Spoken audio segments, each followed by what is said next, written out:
Selamat pagi kembali adik-adik. Selamat bertemu kembali sama Made. Mudah-mudahan Pak Made jumpa dalam keadaan sehat. Assalamualaikum warahmatullahi wabarakatuh. Salam sejahtera untuk semua. Om Swastiastu, Namo Buddhaya, Salam Kebajikan. Pada kali ini Pak Made ingin melanjutkan kembali pokok bahasan listrik dinamis khusus untuk tegangan dan hukum yang masih berhubungan berkaitan dengan kuat arus listrik yang kita pelajari sebelumnya. Mari kita simak penjelasan bersama-sama. Selamat menyimak.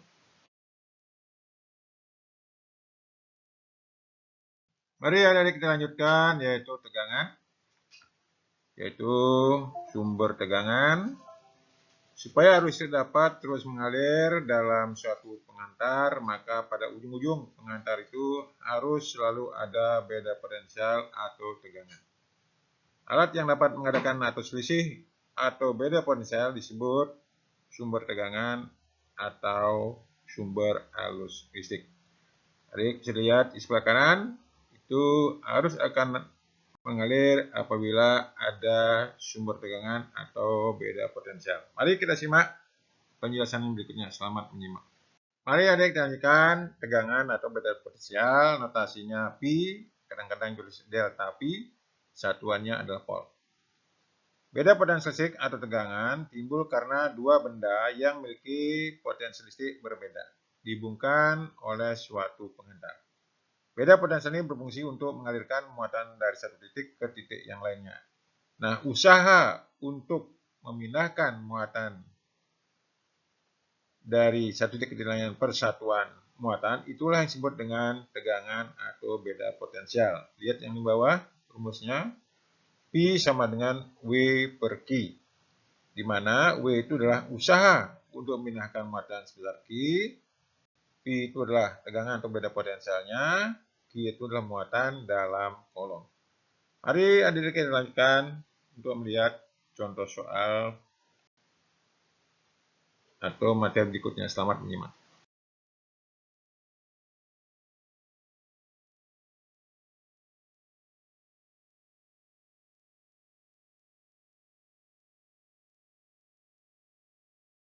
Mari adik-adik sebelum ke contoh soal, kita simak dulu pengukuran beda potensial. Voltmeter adalah alat yang digunakan untuk mengukur beda potensial listrik atau tegangan. Nah, yang paling penting di sini adalah pemasangan voltmeter dalam rangkaian listrik disusun secara paralel. Kita seperti gambar, beda dengan waktu belajar kuat arus, di mana ampermeter dipasang secara seri. Nah, ada ingat bahwa untuk mengukur tegangan atau beda potensial antara dua ujung-ujung beban, itu voltmeter harus dipasang secara paralel. Nanti bisa lihat gambar yang di sebelah kanan. Mari kita simak penjelasan berikutnya. Selamat menyimak.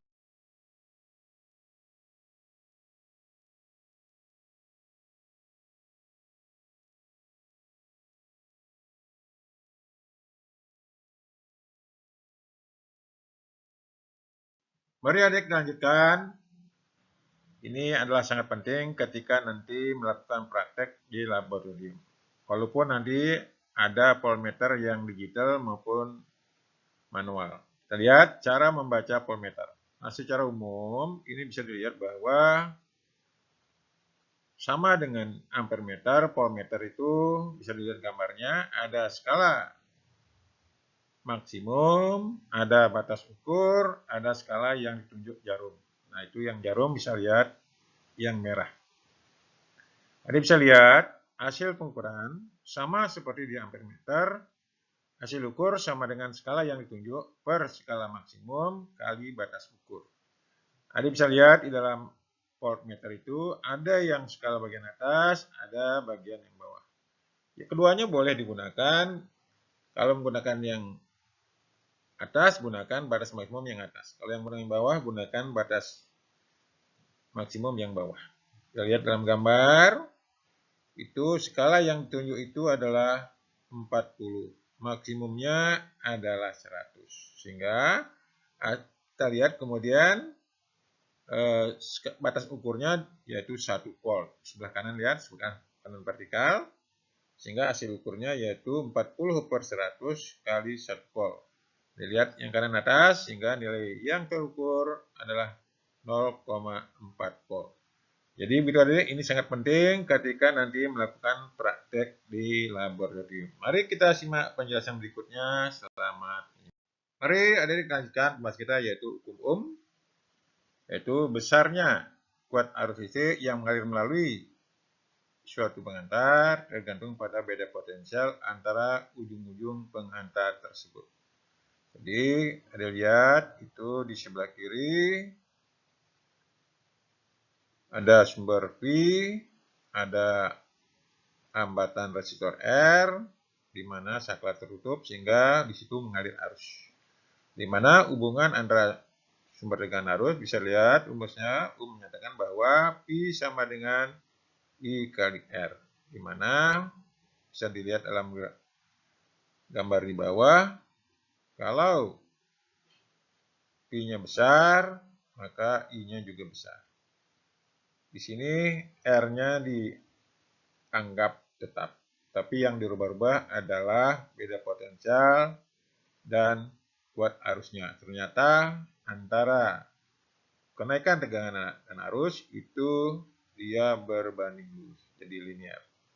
Jadi ingat hukum Ohm, P sama dengan I kali R, di mana P itu beda potensial atau tegangan satunya volt, I kuat arus satuannya ampere, R hambatan atau resistor satuannya ohm. Mari kita lihat contoh soal berikutnya. Selamat menyimak. Mari adik kita lanjutkan untuk meningkatkan pemahaman mengenai hukum Ohm. Di mana sebelumnya kita belajar yaitu cara membaca ampermeter dan cara membaca voltmeter, demikian pula cara pemasangannya. Kalau voltmeter kita pasang secara paralel, beban yang kita ukur beda potensialnya, sedangkan arus yang kita ukur melalui beban kita pasang secara seri. Dari data yang ada, dilihat yang sebelah kiri itu R1 dari gambar. Nah, tadi ya gambar yang paralel itu yang bawah adalah R2, yang atas R3. Ditanyakan berapa besar R1 dan R3 dari data yang ada terbaca pada voltmeter dan ampermeter. Jadi bisa lihat pada hambatan R1 beda potensial terbaca. Ingat cara membacanya, yaitu hanya yang tunjukkan adalah 12, maksimumnya 30, maksimalnya 30. Jadi 20 itu berarti 12 per 30 kali 30. Hasilnya yaitu P1-nya 12 volt.